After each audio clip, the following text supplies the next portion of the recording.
Hey, y'all. So we're looking at the modernity, the artistic and cultural trends of anxiety. So before I move off this page, I just want to point out this is one of my favorite pieces of art. It is Chagall's The Poet. It's at the Museum of Philadelphia. So if you ever get a chance to go to Philadelphia Museum of Fine Art, you'll see it there. Absolutely beautiful. It is a cubist piece. And I just think it fully embodies the elements of chaos and anxiety. This dude poet he's just trying to do his day, right? And he's trying to drink his coffee, and his head's green turned upside down. It just, for me, this really symbolizes what modernity is. When we look at the context, remember the camera with the chemical revolution that's part of the second industrial revolution. The camera now is allowing art to move past realism.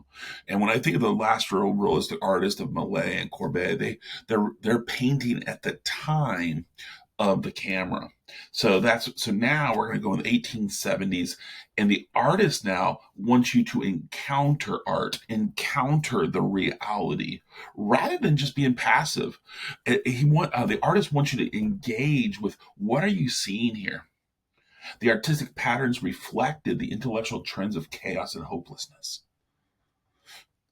This piece here that we see, this is Monet's. We're going to talk a little bit about later, but Monet's Impression Sunrise, such a fabulous piece that we'll see later. Now, as you were reading, you read about the avant-garde, and you're like, "What is the avant-garde?" So I just want to pause real and give you guys a definition. These are the French artistic movements of the mid 19th century into the early 20th century that challenged traditional perspectives of art. The term is referring to the artist as a heroic figure that is breaking past the reality. In some ways, it really reflects to me that irrationalism of Nietzsche. And here we see a piece that is a quintessential piece, 1905. It's called The Green Stripe of Henry Matisse. And again, you just see it. It's a beautiful piece, and yet it is very different than some of the other elements. So that's what the avant-garde was. I'm going to slip to the next slide. So I'm going to tell you it's probably going to be a little surprising to you, but so here we go. Yeah, this piece, I just, this is Manet's the Luncheon on the Grass, 1863. Uh, there is a realist nature to this. It's 1863, so he's painting at the same time as Courbet, of course. Manet leads us into Impressionism, but this was considered a quintessential avant-garde painting because it shocks the viewer. You see this nude woman who's having lunch with these two guys who are dressed normally. They're having a conversation. They're not shocked that she's naked. She's almost looking at us like, "What are you looking at?" And yet the woman who's bathing is dressed. So there's oddity here. And this piece is really, it reflected what the avant-garde was trying to do. And that's going to move us right to Impressionism. Again, the Impressionism is the first painting of what we might call modernity or modern art, the artistic movement. It reflected the art of the 1870s to 1880s. It's characterized by brushstrokes, unusual angles of ordinary subjects, and it focused on accurate depiction of light and changing qualities. And this piece right here, as I mentioned earlier, this is Monet's Impression Sunrise, 1872. And it appears that most art historians really believe that this is the piece that really ushered in what we know as Impressionism. The art critic who viewed this really rejected this, thought it was just an impression of anything, and he really didn't like it. And yet, it is modern art. It was different. I think the art critic was probably caught up with realism, and this was kind of a shock to him. And again, a beautiful piece. You can pause it and even look at it. You can see the sun, you see boats, you see these other elements, and Monet's conveying to you what he is impressed upon, and he's encouraged you to search. Bertha Morisot is one of my favorite artists of the age. This is the Psyche Mirror, 1876. And when I look at this piece, what do you notice first? It's almost, something I see. I see a young girl here who is reflecting, right? She's trying to see, is she pretty? Is she presentable? Really challenging the idea of as a looker is what are the expectations? But what about the reflection in the mirror? It's faceless. And I think in that sense, that really exemplifies that question about, is Morissa, who she's a fabulous painter who's utilizing this moment. And I want to point out, does this illustrate feminism? Is this challenging us the way that we see women? Is it turning women into facelessness and missing reality? But again, Bertha Morisot, a fabulous Impressionist artist, part of that entire Impressionist community that was led by Monet. And the last piece, I just wanted you guys to get to Degas. A Degas piece here is, this is the rehearsal of the ballet on stage, 1874. It's one of his more famous pieces. I chose the ballet because there's so much art that he does that reflects the ballet and young girls. And again, we see this. We see the older men who are viewing and watching. We see the conductor almost here directing the choreographer, probably. But again, just a wonderful piece. And what happens is we begin to push past, right? These avant-garde moments are so short, we almost immediately begin a new era. Because once, if we're thinking about Hegelian ideas, the Hegelian cycles, impressionism is the thesis, and then you get the post-impressionist movement, that's the antithesis. And this is a movement of the late 19th century. It's going to rebel against the impressionist naturalism and the trivial subject matter.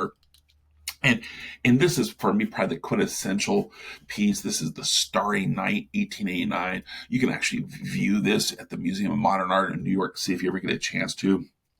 Wonderful piece. And there's not much I can say about it because it speaks for itself. That blue just jumps out at you. Yeah. And another piece that I absolutely adore is Vincent Van Gogh's Bedroom in the Arles in Arles. This is his insane asylum, his painting in it. He was having a really hard time in Arles, which is in the southern part of France. And I like this piece because it's very uncomfortable. Look at the angles. It's meant to be uncomfortable. It's challenging you because Van Gogh was not comfortable here, and it may have actually been the way he actually saw his moments. But again, such a great piece. Van Gogh's the only artist I'm going to show you the post-impressionists, but there's so many more. But again, I just hoping that you see the beauty, the anxiety, the uncomfortableness, and that's going to move us to Cubism. Cubism is, again, an avant garde piece in reaction to the post impressionist. It's an early 20th century artistic movement that abandoned a single viewpoint, utilizing geometric viewpoints. This piece is Picasso's The Women of Avignon, and they're bathing. You can actually see, if you look in the top right in some of the other faces, you see the influence of Africa. So there is this influence of this colonialism of Africa, and the idea where Picasso is attempting to add beauty to Africa and challenge the viewer. But again, it's just an odd piece, and I almost consider this more proto-cubist myself. But again, wonderful piece. Definitely need to know it. This next piece is Duchamp's Nude Descending a Staircase. This is one of the most recognizable pieces. I want to point out that the nude, there's several steps in which the nude's taking here. And we're viewing the nude from a variety of viewpoints. So a cubist piece for me is, it's not just a singular look, but it's actually trying to cause us to see how can we perceive truth in more than one way. Duchamp illustrated his artistic expertise in this piece.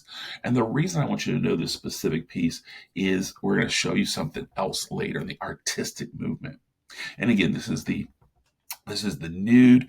I do think that this looks much more cubist than even the previous cubist piece, but again, we see this element. It's very difficult to make out the reality, which is the whole point of the piece.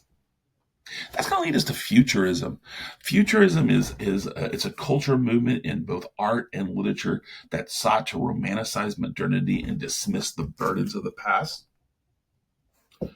Modern culture was not able to be defined by traditional perspectives. It's Futurism championed the speed and confusion of modernity, and really the poet and artist who really embodies this is this Marinetti. And Marinetti, as I was just kind of pursuing him a little bit, and this is a piece in which he synthesizes his artistic movement with his poetry. You see chaos, you see these other elements, uh, but he was attempting to bring order, and he actually formed a political party that would merge with Mussolini's fascist party. So I do find that fascinating. I am actually probably going to go down a rabbit hole with that because that is an interesting aspect. Because when I think of avant-garde, I think of challenging the traditions, and we see some of that here. And yet he's a fully embrace the fascist movement. So again, very intriguing. Dada or Dadaism. It is probably the most unique artistic movement we're going to see. It's an artistic movement that's born from the chaos of the First World War. It's really uniquely German in some ways. There is really really originates. This is the artistic movement of the early Weimar Republic. And again, think about the chaos, and it rejected the seriousness of the avant-garde works that preceded this moment. It's the idea of art for art's sake, and really this Tristan Tzara in his Dada Manifesto, he really defined this entire era, and he wrote Dada means nothing. And here we see this manifesto that's kind of this is one of the covers of the old manifestos, and we just again it's just chaotic, and this leads us to a very odd piece of art. Duchamp. Remember Duchamp? He's that fantastic cubist artist with the new descending the staircase. So he's a fantastic artist, and yet here we see in 1917 the fountain. How does this piece reflect Dadaism? Yeah. I don't know what it means. It's nothing, right? Duchamp's earlier works, his masterpieces, it's going to make this art because he's a justified artist. So yes, he's going to throw a urinal on the side. You might say, "Hey, I can do that." The question is, could you do the art before him? So this is a piece of rebellion. Dada is really a short-lived period. I do think it's cool, it's meaningless, but in the end, it's not a lot that I get. And that's going to move us to our final artistic movement of the lecture, Surrealism. Surrealism was an artistic movement that reflected the terrors and fears of the 1920s through the 1950s, fully embraced Freud's pursuit of the unconscious mind. It's dreamlike, and again, the only artist we're going to look at is Salvador Dali. But look at Dali's here. This is soft construction with broiled beans. It's better known as maybe the premonition of Civil War, 1936. He's a Spaniard who lives in America as an expatriate, and he's reflecting the horrors that are about to happen in Spain. And I think he gets it. His most famous pieces here, The Persistence of Memories, 1931. Again, when you look at this piece, it almost looks like computer generated, doesn't it? And yet, this is not. It's painted. It's oil. It's fabulous. I'll let you ponder, and if you're interested, you can search for the analysis of this piece. Because again, you see ants, I see melted clocks, I see a random thing in the middle. Not sure exactly what that does. It's saddled, and then you have the distance of this kind of unique dreamlike future. And that's going to be where we're going to finalize our avant-garde here, right? I want to emphasize the movements were shocking at the moment they came out, only to become outdated quickly. This is not like the Renaissance art that's going to last a century. This is going to be really short-lived. It really reflected the mass culture and mass society of the age. It utilized intellectual and political trends of the age to shock the viewers with reality. Key concept: avant-garde art perceived reality as the artist viewed it. And this is the last piece that, again, it's reflecting Picasso. We've already identified Picasso. We saw him with his earlier work. But this is another a post-Cubist piece that he does, but it has Cubist ideas. This is actually the way it looks. You, and again, this Guernica, it's reflecting the horrors of the Spanish Civil War and the bombing of a city, Guernica, that had nothing to do with the torture. And again, we'll see that maybe a little bit later. But again, fabulous stuff. I hope that makes sense to you guys.